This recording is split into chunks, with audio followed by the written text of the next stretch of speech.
मृत्यु एक ऐसा सच है जिसे झुठलाया नहीं जा सकता। जिस भी व्यक्ति ने इस संसार में जन्म लिया है उसे एक दिन इस संसार को छोड़कर जरूर जाना पड़ता है। जीवन भर मृत्यु को लेकर व्यक्ति के मन में कई तरह के प्रश्न उठते हैं कि जब जीवात्मा से प्राण निकलेंगे तब कैसा महसूस होता होगा। साथ ही कई लोग इस बारे में भी विचार करते हैं कि मृत्यु के बाद व्यक्ति को किस तरह की यातनाएं झेलनी पड़ती है। हर कोई यही कहता है कि मृत्यु के बाद व्यक्ति को या तो स्वर्ग नसीब होता है या फिर नर्क। अब ये मनुष्य पर निर्भर करता है कि वो जीवन भर किस तरह के कर्म करता है। हमारे धर्म ग्रंथ हमेशा ये कहते हैं कि जो व्यक्ति सदैव सत्कर्म करता है उसे स्वर्ग की प्राप्ति होती है, लेकिन वहीं इसके विपरीत जो व्यक्ति दुष्कर्मों में लीन रहता है उससे नर्क की यातनाओं का सामना करना पड़ता है। आज हम आपको अपने इस वीडियो के माध्यम से गरुड़ पुराण के अनुसार इस बारे में जानकारी देने का प्रयास कर रहे हैं कि आखिरकार मृत्यु के बाद आत्मा के साथ होता क्या है।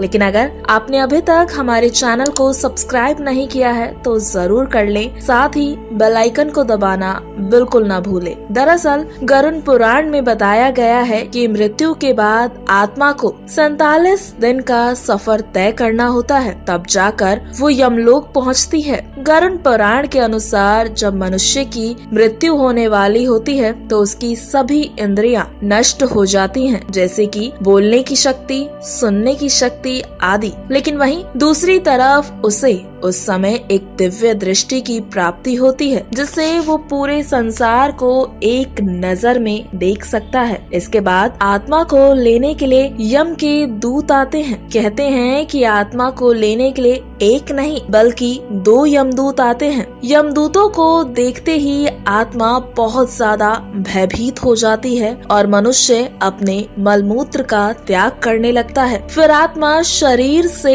एक अंगूठे जितना बाहर निकलती है और फिर जैसे ही आत्मा पूरे तरीके से शरीर का त्याग कर देती है, यमदूत उसके गले में एक पाश बांध देते हैं। उसके बाद शुरू होता है आत्मा को यमलोक ले जाने का सफर। बताया गया है कि अगर आत्मा पवित्र हो तो उसे लेने खुद परमात्मा का वाहन आता है, लेकिन अगर आत्मा बुरी हो तो उसे आग की तरह गर्म हवा और गर्म बालू के रास्ते से ले जाया जाता है और यमलोक पहुंचने के बाद उसे कई तरह की यातनाएं भी सहनी पड़ती है। उसके बाद उसी दिन आकाश मार्ग से आत्मा को उसके घर छोड़कर आया जाता है और फिर आत्मा अपने सभी अंतिम रस्मों को होते हुए अपनी आँखों से देखता है। मृत्यु के 12 दिनों तक आत्मा अपने अपनों के बीच रहती है, लेकिन जब 13वें दिन उसका पिंडदान कर दिया जाता है तो उसे फिर से ले जाने के लिए यमदूत आ जाते हैं। लेकिन अब जो सफर है वो आत्मा के लिए बहुत ज्यादा कष्टकारी है। अगर मनुष्य को स्वर्ग प्राप्त हुआ है तो उसका ये सफर बेहद खूबसूरत हो जाता है, लेकिन अगर आत्मा को नर्क की प्राप्ति हुई है तो गरुड़ पुराण में बताया गया है कि आत्मा को वैतरणी नदी से ले जाया जाता है। अब आपके मन में ये प्रश्न उठ रहा होगा कि वैतरणी नदी क्या है, तो आपको बता दें वैतरणी नदी को गंगा का रौद्र रूप कहा गया है। पुराणों में लिखा गया है कि वैतरणी नदी में बहने वाला जल लाल रंग का है। इस नदी में आग के अंगारे होते हैं, भयंकर जीव जंतु होते हैं। अब कर्मों के अनुसार इस नदी का सफर किया जाता है। अगर व्यक्ति ने अपने जीवन में एक भी पुण्य का काम नहीं किया है तो उसे